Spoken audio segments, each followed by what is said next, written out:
ही शोर हो गया कि कृष्ण और बलराम रणभूमि से भाग गए।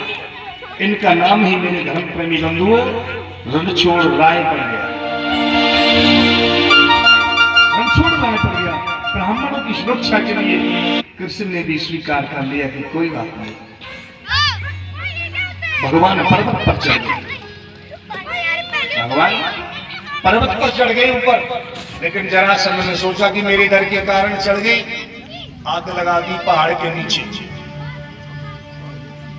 आग लगा दी मेरी मैया। जरासंध ने आग लगा दी चारों ओर, प्रभु ने छलांग लगा दी, समुद्र के किनारे चले गए। समुद्र के किनारे चले गए और देवताओं के प्रधान शिल्पी कौन है? विश्वकर्मा। प्रधान देव को बुलाया, विश्वकर्मा जी को बुलाया। विश्वकर्मा ने रात विश्वकर्मा जी को कहा, गोविंद ने, कि इस समुद्र के मध्य में एक मेरा घर बना दो। तो विश्वकर्मा जी ने समुद्र के मध्य में मेरी मैयाओं क्या बनाई? सुंदर सा घर बनाया प्रभु का। और प्रभु और गोविंद गोपाल बालों को लेके समस्त ब्राह्मणों सहित वो चले गए कहां? द्वारका। उस महल में उसका नाम रख दिया द्वारकापुरी। अब द्वारका के राजा बन गए। कृष्ण को कहने लगे, बोले द्वारकाधीश भगवान, द्वारकाधीश भगवान की, अरे द्वारकाधीश भगवान की जय हो। बड़े हो गए भगवान, द्वारकापुरी में रहने लगे, द्वारका के राजा हो गए मेरी भैया।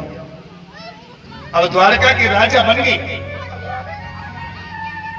लेकिन एक समय मेरी मैयाओं की राजशीद भीष्मको नामा विदर्भाविं पद्र महान तस्य पंचा भवानी पुत्र कन्यका च वरानना। एक भीष्मक राजा है कुंदनपुर के। कहां? कुंदनपुर। और कुंदनपुर के राजा है मेरी मैयाओं भीष्मक।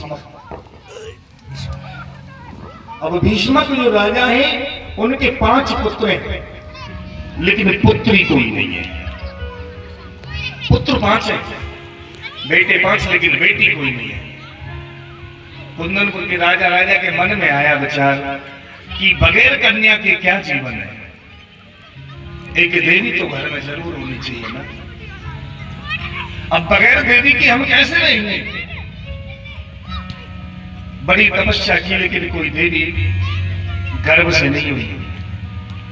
एक दिन मेरी मैया और राजा भीष्मक समुद्र में एक कमल, समुद्र के किनारे गए और समुद्र में एक कमल का पुष्प, बड़ी सुंदर पुष्प खिल रहा था।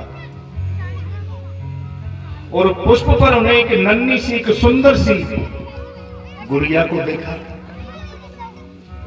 राजा भीष्मक वहां पहुंचे और जब उसे देखा तो उसको अपनी गोद में लेकर के अपने घर ले आए। अब घर ले आए तो रानी के लिए दिया और बड़े प्रसन्न हुई मेरी मैया। बड़ा मन प्रसन्न हुआ, गदगद हो गई उनका मन, बड़ा मन गदगद हुआ मैया।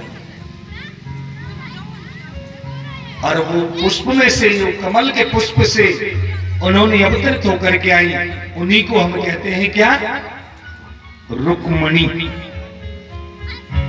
उन्हीं का नाम है भैया रुक्मणी। अब वो रुक्मणी जी कौन है?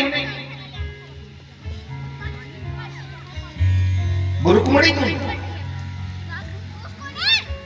जब मेरे भगवान श्री कृष्ण, मेरे गोविंद, वो ही भगवान विष्णु थे, जब समुद्र मंथन हुआ तो उनकी भार्या बनी। समुद्र मंथन से प्रकट हुई कौन? लक्ष्मी। वही लक्ष्मी जब राजा जनक ने हल चलाया तो पृथ्वी से गड़ा से उत्पन्न हुई, वही सीता बनी और मेरे भगवान विष्णु राम बने। आज वही मेरे राम कृष्ण बन करके आए भैया। और वही कौन?